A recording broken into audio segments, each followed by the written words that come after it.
Customizing your resume to the job you're applying for is a major way to improve your odds of getting an interview. Yet people often fail to take this step. In this episode of Dev Questions, we're going to talk about why resume customization is important and how you can do it without a lot of extra work.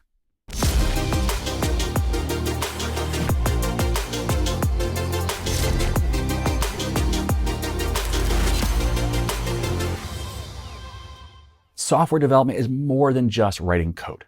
So let's talk about the rest of it.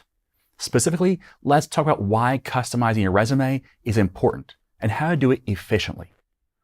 I want to know if any of these phrases sound familiar to you. The job market is really tough right now. I keep applying, but I don't hear anything back. I've applied to hundreds of positions, but have only gotten a couple of interviews. Every position has hundreds of applicants. Now, yes, the job market is tough. Competition is high. That's reality. You just need to find a way to navigate the current market. Doing the same thing over and over and expecting different results isn't a plan. So what is the plan? Well, in episode 180, we talked about job hunting in general and the various steps you could take to increase the odds of getting a job. One of those steps was to customize your resume. So let's start with why you should customize your resume. Number one, it makes it easier for an applicant tracking system, or ATS, or an HR person to match you. Again, you're thinking about the person who doesn't know what you do and doesn't really know what the technology is that they're hiring for. They just know 6 years of .NET. So customizing your resume will allow you to better pass the ATS or HR person or both because it better matches up with what they're asking for. So number two, it makes it clearer why you're qualified. If your resume is a little vague, if it's not really targeted to what the person's asking for, well, then it's not really clear why you're qualified. So number three, it gives you a better first impression. So now we've got 3 reasons why it's important to customize your resume. It's going to get you past the non-technical person more easily. It's going to be more clear why you are qualified, and it's going to give you a better first impression to the people hiring you because you better align with what they're asking for. Now, over the years, I've hired a number of software developers. Each time I open a job posting, I get hundreds of applicants. And part of that is because of my reach, but part of that is just because there are a lot of people out there looking for jobs, and I tend to hire for jobs that are remote jobs. So right away, I start throwing out applications. And that might feel kind of bad to you. You're like, wait, you throw out applications? Absolutely. Some people don't even look at what the job really is. I'll ask for a senior level developer, and they'll never have written a line of code professionally. Others can't follow directions. I'll state that, I can't sponsor a work visa. I'll get dozens of people that apply that need a sponsorship and don't necessarily even say that. So after I get through all the clearly invalid applications, the ones that just won't work out for me, then I move on to evaluating the resumes against the job. This is where the lack of resume customization really shows up. So I'll look at resumes of people I know are qualified. I'll know them from outside of this application, but I can't tell that they're qualified by their resume. I might ask for 5 years experience in C#, but their resume never mentions C# once, even though they've worked with it for years, and I know that. So I can't read their minds. I can't know this. And so even though I know from outside experience that yes, they'd be qualified, their resume doesn't tell me that. So the person who I don't know from outside, I'm skipping over because I don't know that they're qualified.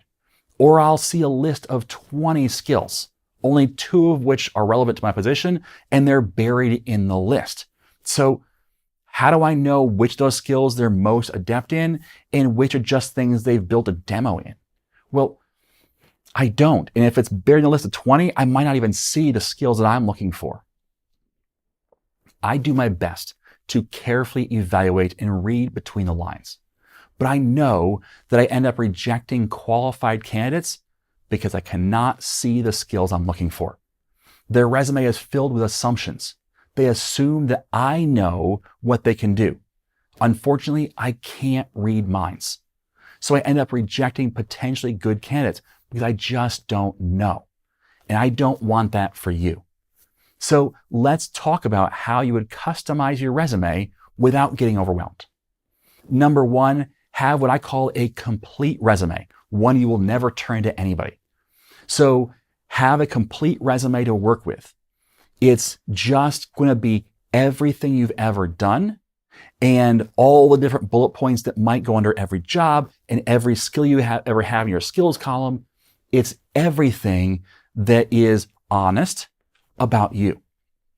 Okay? That's your complete resume. It may be 2, 3, 4 pages of information. Next, number 2, have a template resume that needs to be filled in.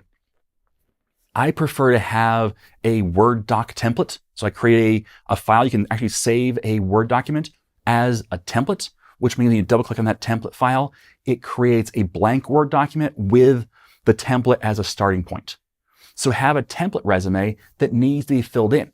So have your unchanging details in the sections. So maybe you have your header, maybe you have your name, maybe your picture, if you're gonna put your picture on there, your email address, your phone number, your contact information, and maybe some things that are, not going to change. For example, your employers. Yeah, you may just always list your employers or the last 3 employers, something like that. But maybe you don't put the skills underneath them, the bullet points of what you did for them. Maybe you don't put those in yet, but you have your employers there ready for you to bring information over from your complete resume. So take from your complete resume the relevant items and put those into your template for each job. So maybe you're applying for a .NET development job. Well, you pull your .NET development resume, bullet points in, you pull your .NET experiences in under each job, you pull in the relevant skills that match up with .NET or complement .NET. So you have, C# and you have SQL and you have Azure and you have, a couple other things in that list, not too many, but in that list that all kind of go together and could be secondary skills, but that are relevant to your primary skill. Pull those things in to create your finished resume. And then number 4, make sure you match terms carefully. Remember, your first step is the ATS and or HR reading your resume. So if they ask for 10 years of .NET experience, then don't say C# experience, say .NET experience. If they ask for 8 years of C# experience, say C# experience, not .NET experience. Because those two can be interchanged, even though they're not the same thing. They can be interchanged. Make sure that you match up what they're asking for. If they ask for JavaScript, don't say React, say JavaScript. Okay?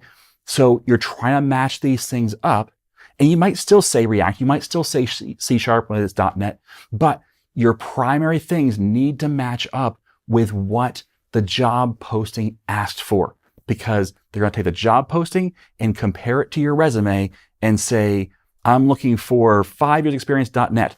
I don't see that anywhere. It says 8 years of C#, but who cares about that? Like that should be a direct match, but they don't necessarily know that. So make sure those terms match up really well. All right. So each application, that's probably take you about 10 minutes to do, but the result will be a much higher percentage chance to get through the screening process into the actual interview. Plus, once you get to the interview, you will have a much better presentation for the hiring manager because your resume matches up much cleaner with the job that's posted. HR might say, hey, this is a winner, not this is a maybe. This one's, really good. And the hiring manager might say, well, actually all 3 of these are really good because they're all kind of matching, but you kind of didn't care for that one as much because it said C# instead of .NET. But when your hiring manager looks at your resume and goes, hey, we asked for 8 years experience in .NET, and I can see you did 10. That's great. So they're starting to see that exact comparison, even though they're technical, and you'll be putting your best foot forward. So that's how you make sure that you're writing a resume that is going to get past the first level or have a better chance of getting past the first level, that's going to give you the best chance possible to get that interview and even set yourself up for better success in the interview process. So while it's going to take more time than just copying and pasting a generic PDF resume that you give to everybody, it's going to give you a much higher percentage chance of success for each application. When you're looking at 0.1% chance of success with a generic resume, you might get a 10% chance with a customized resume. That's huge. It's 100 times better. Now, of course, I just made those up, but it will give you a much better chance. And a much better chance means less applications need to go out before you have interviews. So I want you to set for the best possible success, and this is one of the ways to do that. Thanks for watching, and as always, I am Tim Corey.